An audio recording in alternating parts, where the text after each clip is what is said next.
جی اس رات کو لوگوں کی زندگی کا فیصلہ بھی ہوتا ہے. اور یہ لوگ جو ہوتے ہیں جن کی زندگی کا فیصلہ ہو جاتا ہے کہ سال میں ان لوگوں نے مرنا ہے، تو وہ آسمان والوں میں یعنی کہ اللہ کے نزدیک اور رشتوں کے نزدیک مردہ تسلیم کیے جاتے ہیں. تو پھر ان کے اعمال کا کیا ہوتا ہے، اچھے اور برے اعمال کا؟ جی ٹھیک ہے ٹھیک. ان کے جو اچھے اور برے اعمال ہوتے ہیں ان کا کیا ہوتا ہے؟ اللہ کے نزدیک تو یہ ان کی کتاب سے یہ خارج ہو جاتے ہیں کہ زندہ نہیں ہے یہ لوگ. چلیے اچھا بات کرتے ہیں اس پر. مفتی صاحب آپ یہ بات آپ کی سمجھ میں آ گئی؟ یہی لے لیتے ہیں، انہیں کا جواب دے دیتے ہیں. پہلے انہیں کو کر لیں. انہوں نے کہا کہ ٹھیک ہے تقدیریں لکھی جاتی ہیں، جن کو مرنا ہوتا ہے پیدا ہونا ہوتا ہے وہ ہوتا ہے، لیکن اعمال کا کیا ہوتا ہے؟ تو دیکھیں بات یہ ہے، میں وضاحت کر دوں کہ اللہ تعالیٰ کے علم میں تو سبھی کچھ ہے اور اس نے لوح محفوظ پہ وہ نقل بھی فرما دیا، ٹھیک ہے.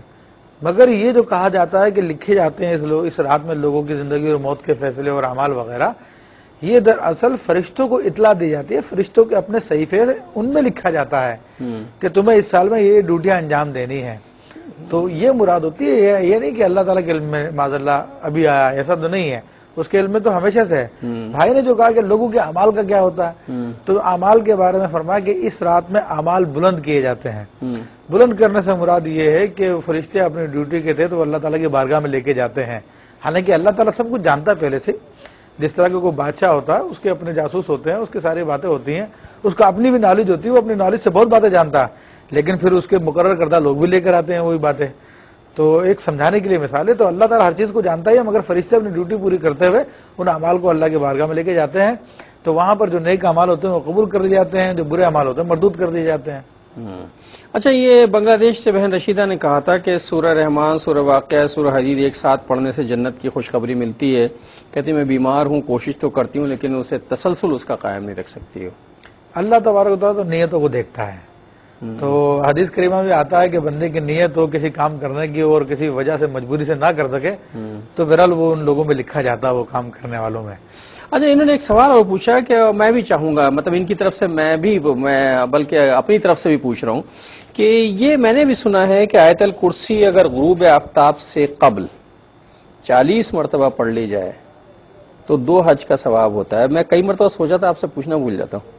دیکھیں آیت الکرسی کی فضائل تو میں نے بہت پڑھے ہیں الحمدللہ رب العالمین، اور اس قدر فضائل ہے، 2 حج سے بھی بہت زیادہ فضائل ہے.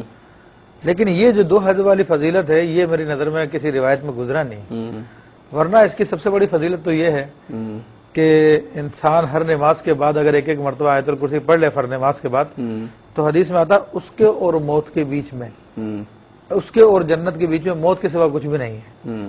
اور یہاں تک حدیث میں آیا کہ جو ایسا کرتا ہے اس کو اتنا ثواب ملتا ہے، اتنا ثواب ملتا ہے جیسے کہ کوئی انبیاء علیہ السلام کے ساتھ مل کر کفار سے جہاد کرے، مسلسل جہاد کرنے کا ثواب اس کو نبی کی معیت میں وہ ملتا ہے اس کو. یہ جعفر صاحب انڈیا کے. السلام علیکم جعفر صاحب. السلام علیکم. وعلیکم السلام. جی السلام علیکم ابو بکر. مفتی صاحب وعلیکم السلام. جی سر جی، میں یہ سوال کرنا چاہتا ہوں. مجھے 4 لڑکیاں 2 لڑکے ہیں. جی، جو 4 لڑکیوں کو شادی ہو گئی اور ایک چھوکرے کی شادی ہو گئی. میری خاص کمائی پہ میں عمرہ کرنا چاہتا ہوں، حج کرنا چاہتا ہوں. اچھا ٹھیک ہے، بات کرتے ہیں. بہت شکریہ آپ کا کال کرنے کا. یہ کراچی سے سارا ہمارے ساتھ ہے. سارا السلام علیکم. وعلیکم السلام.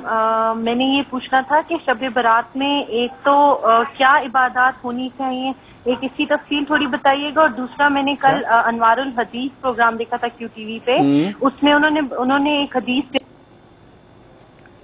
اچھا بات کرتے ہیں. میں نے نوٹ کر لی، پوچھنی تھی اس رات میں عبادتیں کیا کرتے ہیں. میں ایک سیپریٹ کوشچن ان کے حوالے سے کر لوں گا، میرے ذہن میں ہے تاکہ لوگوں کو بتایا جائے کہ اس رات میں کرنا کیا چاہیے. اچھا، یہ شگفتہ انڈیا سے تھی، انہوں نے پوچھا ہے کہ شب برات میں حلوہ بنانا بہت ضروری ہے.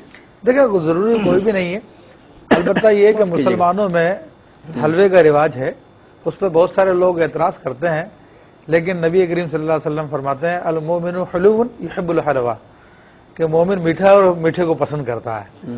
تو بہرحال یہ ایک مسلمانوں کی ایک پسندیدہ چیز ہے، اور اسلام میں بہرحال یہ اس میں نبی علیہ الصلوۃ والسلام نے بھی پسند فرمایا، بلکہ یہ بھی ارشاد فرمایا کہ مومن کھانا کھاتا ہے تو سیر نہیں ہوتا، کہ اس کے پیٹ میں ایک آنت ہے، جب تک میٹھا نہ ملے تو وہ نہیں بھرتی، یہ بھی روایت میں آیا۔ تو الحمدللہ مسلمانوں کی خوش نصیبی ہے، باقی دنیا کے دیگر لوگوں میں کوئی شراب کا عادی ہے، کوئی شباب کا عادی ہے، کوئی کباب کا عادی ہے، کوئی ایسی چیزیں کھاتا ہے، لیکن مسلمانوں کے جو نبی علیہ الصلوۃ والسلام نے پسند کیا وہ میٹھے کو پسند کیا ہے۔ یہ سلیم صاحب ہے کراچی سے۔ السلام علیکم سلیم صاحب، انڈیا سے، سوری انڈیا سے۔ السلام علیکم۔ وعلیکم السلام حضرت۔ وعلیکم السلام۔ جی فرمائیے حضرت، آج شب برات کے کیا کیا عبادتیں ہیں سب بتائیے گا حضرت۔ اچھا چلیے بتاتے ہیں، کمر کس لیجئے انشاءاللہ، بس آنے والی ہے۔ اچھا، اسلام آباد سے مختار صاحب کی کال تھی اور یہ ڈراپ ہو گئی تھی، ہاں ڈراپ ہو گئی تھی یہ کال۔ کینیڈا کی ماریا ہیں، ان کا نے کہا مجھے بہت وسواس آتے ہیں، میں اس کے سے چھٹکارے کے لیے کیا کروں؟ وسواس تو ہر دوسرے آدمی۔ دیکھیں وسوسے کا سب سے پہلا اور ضروری علاج کیا ہے؟ سب سے پہلا اور ضروری علاج یہ کہ وسوسے پہ عمل نہ کیا جائے، کیونکہ وسوسے کی حیثیت خارش کی سی ہوتی ہے، کھجلی کی سی ہوتی ہے۔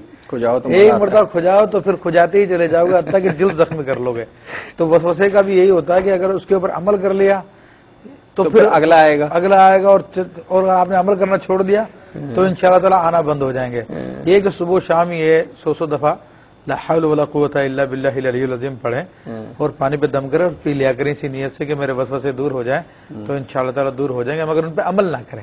انڈیا سے جعفر صاحب نے پوچھا، میری 4 لڑکیاں 2 لڑکے ہیں، 4 لڑکیوں کی شادیاں ہو گئی ہیں، ایک لڑکے کی بھی غالباً شادی ہو گئی ہے، عمرہ کرنا چاہتے ہیں۔ اچھا، یہ دیکھیں لوگوں میں یہ ایک عجیب تصور ہے کہ جناب بیٹی کی شادی کرنا بھی ایک فرض ہے اور حج سے پہلے حج نہیں ہوگا، اور بیٹی کی شادی نہیں کرائیں گے تو یہ فرض رہ جائے گا اور وہ فرض ادا نہیں ہوگا۔ بالکل غلط تصور ہے، غلط تصور ہے، غلط تصور ہے۔ اس میں اللہ نے جو فرض قرار دیا ہے وہ حج فرض قرار دیا ہے۔ بیٹی کی شادی بھی جس رب نے تمہیں حج کے لیے پیسے دیے ہیں وہی رب تمہیں بیٹی کی شادی کے بھی پیسے دے گا، اور بلکہ یہ لوگوں کو اپنا عقیدہ بنانا چاہیے۔ رسول اللہ صلی اللہ علیہ وسلم کی حدیث مبارکہ ہے کہ حج کرنے سے انسان غنی ہوتا ہے۔ بے شک جو یہ پریکٹیکل ہے۔ ہاں، تو جس کو اپنی بیٹی کی شادی بھی کرانی ہے، بالفرض 1-2 سال بعد ہوگی، اور ابھی اتنی استطاعت موجود ہے کہ حج کر لے اور فرض اس پہ ہو چکا ہے، تو فرض کرے، اپنے فرض کو ادا کرے، حج کو ادا کرے۔ ورنہ اللہ کے رسول صلی اللہ علیہ وسلم ارشاد فرماتے ہیں جس کے پاس استطاعت ہو، استطاعت کے باوجود حج نہ کرے اور مر جائے تو وہ یہودی ہو کے مرے یا عیسائی ہو کے مرے۔ تو اب ایک یعنی وہ اتنی ضروری بات بھی نہیں ہے، ضروری ہے، مگر حج پہ آپ خرچ کریں، اللہ تعالیٰ اس سے زیادہ پیسہ عطا فرمائے گا۔ ویسے مفتی صاحب یہ آپ نے فرمایا کہ حج جو ہے یہ مجھے ایک ایسی انویسٹمنٹ ہے حج، میں نے کئی لوگوں کو تجربہ کیا، خود بھی کر کے دیکھا، ان سے کہا بھائی حج پہ جتنی رقم خرچ کر رہے ذرا نوٹ کر لو اور پھر دیکھنا 1 سال کے اندر یہ رقم پوری ہو جائے گی۔ اور یہ ہوا کہ جتنی رقم حج پہ خرچ کی، سال پورا ہونے اگلے حج سے پہلے وہ رقم تقریباً دگنی ہو کے واپس آ گئی۔ بے شک بالکل اس میں اضافہ ہوتا ہے، اضافہ ہو جاتا ہے، عمرہ کرے حج کرے تو مال میں اضافہ ہوتا ہے، مال میں اضافہ ہو جاتا ہے۔ اور یہ لوگ سوچتے ہیں 2.5-3 لاکھ روپے ہم خرچ کریں گے، یہ معاذ اللہ استغفر اللہ ضائع ہو جائیں گے۔ آپ کر کے دیکھیے اور لکھ لیجئے، آپ نوٹ کر کے جائیے اتنے پیسے خرچ کیے، اگلے حج سے پہلے یہ پیسے سارے کے سارے واپس آ جائیں گے، بلکہ دگنے ہو کے واپس آ جاتے ہیں۔ یہ بہت لوگوں سے میں نے تجربہ کروا کے دیکھا ہے اور یہ ہوتا ہے۔ اچھا مفتی صاحب، انہوں نے پوچھا تھا کراچی کی سارا نے اور انڈیا کے محمد سلیم صاحب نے اور کراچی کے محمود غزنوی صاحب نے اب میں صاحب کہہ لوں اپنے آپ کو اگر آپ ناراض ہو۔ ایک سوال ہے آپ سے ہم تینوں کی طرف سے، اس رات میں خصوصی عبادتیں کیا کرنی چاہیے؟ دیکھیں اس رات میں کوئی عبادت یعنی جسے کہا جائے کہ کوئی مقرر کی گئی عبادت ہے، ایسی کوئی عبادت بھی نہیں ہے۔ وہ جو پمفلیٹ بانٹ دیتے ہیں کہ 100 رکعت یہ پڑھ لو، 500 مرتبہ یہ پڑھ لو، اس ترکیب سے یہ پڑھ لو، ہاں تو اس میں بہرحال حرج بھی نہیں ہے۔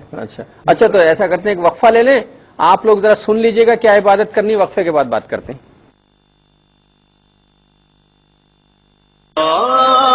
الہی ہر جگہ تیری عطا کا ساتھ ہو۔ نیا فرش نہیں، نیا Dettol 3-in-1 multi purpose cleaner. آپ کو اچھے سے ملتی تھی ادھوری صفائی اور نقصان دہ جراثیم باقی رہ جاتے تھے، صرف نئے ڈیٹول 3-in-1 میں ہے ایکٹیو کلینرز جو فینائل کے مقابلے میں کریں 2 گنا بہتر صفائی اور ڈیٹول کی طاقت کرے جراثیم کا مکمل خاتمہ ایک خوشگوار مہک کے ساتھ. ڈیٹول 3-in-1 سے میرا گھر مکمل صاف اور گھر والے بالکل محفوظ. Dettol be 100% sure Hare rows.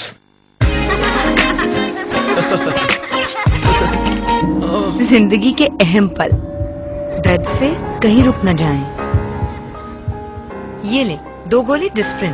Doctor صاحبہ ڈسپرن تو سر درد کے لیے ہوتی ہے. ڈسپرن ہر درد سے دلائے نجات، ویسے ہی جیسے سر درد سے، کیونکہ صرف اس میں ہے گھلنے کی صلاحیت، اسی لیے فوری طور پر درد کی جگہ پہنچے اور جلد اثر دکھائے اور یوں زندگی رکنے نہ پائے. ڈسپرن، درد کا جلد اور مؤثر حل. تمام دوائیں بچوں کے پاس سے دور رکھیں. طبیعت زیادہ خراب ہو تو ڈاکٹر سے رجوع کریں. خوراک لیول پر دی گئی ہدایت کے مطابق استعمال کریں. الہی ہر جگہ تیری عطا کا